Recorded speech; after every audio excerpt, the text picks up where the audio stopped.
من هەموو ئەمانە پرسیارەکانم ڕووەکەمە بەڕێز دکتۆر بەهرۆز جعفەر کە ڕاستەخۆ لە سلێمانیەوە لەگەڵمە بێت. دکتۆر سڵاو لێبێ ئەم کاتت باش، پێم بڵێ هۆکار چییە ئەم خەرجیە زۆرەی عێراق بە بێەوەی هیچ سوودێک بە حکوومەت بگەێنێ بە بێەوەی کە هەر پارەی وەرگرت و خەرجی کردووە. ئەم لێرەیە چ ناوەند یاخود بڵێن حکوومەت چ ناوەندێکی هەبووە لێرەیە؟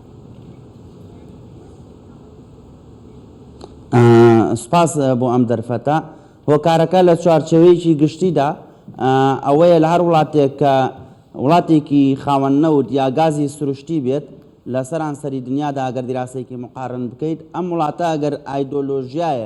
ئایدۆلۆژیایەکی دیاریکراوی تێکەڵ بە پرسی نەوت و ئابووری و ئەم بابەتانە کرد، ئابووریەکی سەرکەوتووی نابێت یان حکومڕانێکی سەرکەوتووی نابێت. هۆکاری دووهەمیان ئەوەیە کە مؤسساتی بەهێز لە پشت فرۆشی نەوت و غازی سروشتی لە عێراقەوە نەبوون، بەردەوام تەزاڕوبی معلومات یاخود زانیاری هەڵە لە نێوان بانقی مرکزی و وەزارەتی نەوت لەلایەک، بانقی مرکزی و ڕقابەی مالی لەلایەک، بانقی مرکزی و گومورکەکان لەلایەکە جەنابەت باسی ئەو جۆرە گەندەڵیەشت کرد. لێرەدا من دوو جۆر بەهەدەردانی گەورە ئەبینم لەسەر ئاستی عێراقا. بەهەدەردانێک کە فعلا بەهەدەردانی نەوت و گازی سروشتیە لەلایەک زیانی بۆ ژینگەی عێراق و بۆ ئاستی ژینگەی جیانیش هەیە کە ئەم ڕۆژانە COP27 لە قاهیرە لە شەرم الشێخ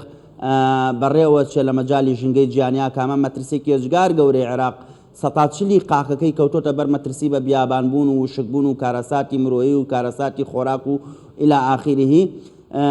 ڕۆژانە لە عێراقدا بای 290,000 دلار لە هەر کاتژمێرێکە، لە هەر کاتژمێرێکدا بە پێی بانقی نێودەوڵەتی 290,000 دلار گازی سروشتی لە عێراقا بە فیڕۆچێت و ئەسووتێ، واتە لە ڕۆژێکە ئاکاتە 6,900,000 دلار، لە ساڵێکە ئاکاتە 2,5 ملیار دلار گاز لە عێراقا بە فیڕۆ ئەچێت کە 700 ملیۆن مەتر سێجا لە عێراقا ساڵانە گاز ئەسووتێ و بە فیڕۆ ئەچێت. عێراق بە پلەی دووهەم هاتووە لەسەر ئاستی سوتاندن و بە فیڕۆدان و پیسکردنی ژینگەدا لەسەر ئاستی گیانە. پرسیارەکە ئەوەیە وڵاتێکی گەورەی وەکو رووسیا یا ئەمریکا گازە سووتێنێ لەبەرەوەی کارگە و مەعمەل و مەسانعی پیشەسازی ئەجگار گەورە هەیە. بەس عێراق بۆچی ئەم گازە بە فیڕۆدات؟ ئەوەیە کە باسم کرد. ئەمە لەلایەکی دیکەشەوە بەهادەردانێکی گەورایە لەسەر ئاستی گومرکیدا. بەڕێز عەلی عەلاوی کە 2 مانگ پێش ئێستا دەستی لە کات کێشایەوە لە پۆستی وەزارەتی دارایی، ئەڵێ مانگانە تەنها لە کەرتی گومرکدا لە عێراقدا لە سێکتەری گومرکدا 6 بۆ 7 ملیار دلار بە فیڕۆ ئەچێت، ینی بە هەدەر ئەچێت یان ئەدەزرێت بە مانایەکی تر. 6 بۆ 7 ملیار دلار تەنها لە قیتاعی گومرکیدا. ئەویش بەمان شۆکارەکەی گەڕێنێتەوە بۆەوەی زانیاری هەڵە لە نێوان بانکی مرکزی و گومرکەکانە. نزیکەی 30 خاڵی جیاوازی گومرکی یان سەرانەسەندن لە باشوور و ڕۆژاوای عێراقا هەیە کە میلیشاکان ئەمانەیان داناوە بەبێەوەی پشت بە حکوومەت ببەستن، یا حکوومەتێک لە ناو حکوومەتێکی دیکەیە دروستیان کردووە لە ڕێگەی هێزەوە. حکوومەتێک لە دوایەکەکان هاتوون بەم گەندەڵی عێراقدا تێپەڕیون و ڕۆشتووە و هەر وەک خۆی ماوەتەوە داهات زۆر بوو لە هەمان کاتیشدا گەندەڵیەکان هەر زۆر بووە. هیچ ئومێدێک هەیە کە ئەم حکوومەتە بتوانێت ئەگەر هیچ ناڕێکیشی نەخاتەوە بیوەستێنە لە ئاستێکا کە ئەم هەموو گەندەڵی و بە هەدەردانە نەبێت؟ هەرگیز من وەکو خۆشم و وەکو هاوڕێکانشم لە پەیمانگای مێدیترۆنیان زۆر جار سەردانی بەغامان کردووە، تەنانەت ئەو بەڕێزەی وەزیری نەوتی پێشوو بوو 2 جار ئێمە دیدارمان لەگەڵ هەبووە، باسمان لەوە کردووە کە بەرمیلێ نەوت بوێ بە 1000 دلارش عێراق ناتوانێت ئیسفادەی لێ بکات لەبەرەوەی مؤسساتی بانقی و مؤسساتی یاسایی و دەستوری بەهێز لە پشت کای حکومڕانی لە عێراقەوە نییە. و من قەناعەتم وایە ئەم دەرفەتە ئابووریە گەورەی کە ئەمڕۆ لە بەردەم عێراقدایە کۆتا دەرفەتی ئابووریە لە بەردەم عێراقدا، کۆتا دەرفەتە جارێکی دیکە عێراق ئەم دەرفەتە گەورەی نابینێتەوە داهاتێکی ئاها بەرز و باڵای هەبێت. یعنی تۆ ببینە نەوت و غازی سروشتی لە ڕۆژگاری ئەمڕۆدا چ معجزەیەکی ئابووریان خوڵقاندووە. وڵاتێکی ئەجگار بەهێز و پیشەسازی وەکو ئەڵمانیا 3% ئابووریەکەی داکشاندن و لاوازی بەخۆیە بووینەوە بەهۆی قەیرانی وزەی جیهانی و شەڕی رووسیا و ئۆکرانیا و ئەمانەوە، بەڵام بەهۆی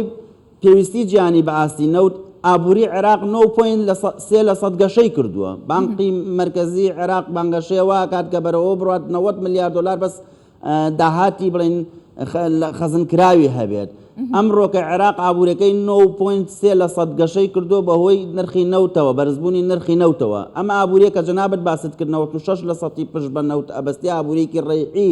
پێ ئەڵێن لەو تریلیۆن دۆلارەی لە 19 ساڵی ڕابردوودا لە نەوتەوە عێراق دەستی کەوتووە 360 ملیار دۆلار لە عێراقا بە فیرۆز چووە باشە کاتە دکتۆر عێراق لە ڕێگەی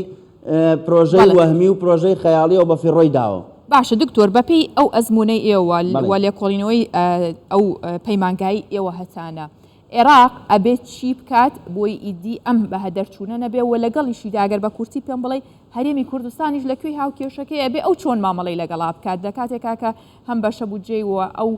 زیانانەی کە ئیکات هەمووی بەسەر هەرێمی کوردستانە زۆربەی کات باجەکەی ئەداتەوە کەواتە بە کورتی پێم بڵێ بێ عێراق چی بکە و هەرێمی کوردستانیش لەگەڵیە بە کورتی بەپێ ئەو بەهادەردان و گەندەڵی بە فیڕۆدانەی کە لە عێراقدا هەیە 25 بۆ 40% بودجەی گشتی ساڵانە بە فێڕۆ چووە بە فێڕۆ چووە ئەبێ هەرێمی کوردستان دەرز لەو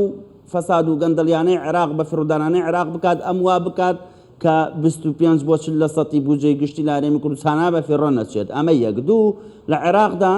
هەندێک سەرچاوەڵێن 38% ڕێژەی بێکاری هەیە ڕێژەی بێکاری بەرز بۆ تۆ بۆ 38% هەندێکیش ئەڵێن 26% ئەبێ هەرێمی کوردستان محاولە کات ڕێژەی بێکاری کەم بکاتەوە خاڵێکی دیکە مەسلەی ڕێخستنەوەی خاڵە گومرچەکان و داهاتە گومرچەکان لە هەرێمی کوردستانە ڕێک بخرێتەوە یەک ئیدارەیەکی بەهێزتر دروست بکرێت چاو لەو هەڵانەی عێراق بکرێت دەرز لەو هەڵانەی عێراق وەربگرێت ئەمە وا ئەکات سیمایەکی مۆدێرن سیمایەکی جیاکاری ئەو تۆ بەهێز با بە هەرێمی کوردستان کە فعلەن لایەنە نێودەوڵەتی و موسساتی نێودەوڵەتی هەرێمی کوردستان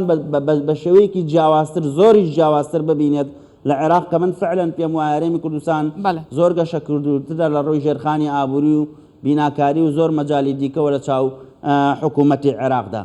باشە دکتۆر بەهرۆز جعفەر سەرۆکی پەیمانگای مێدیتریانە بۆ توێژینەوەی هەرێمایەتی زۆر سوپاس کە لەگەڵمان بووی سوپاس بۆ زانیاریەکانت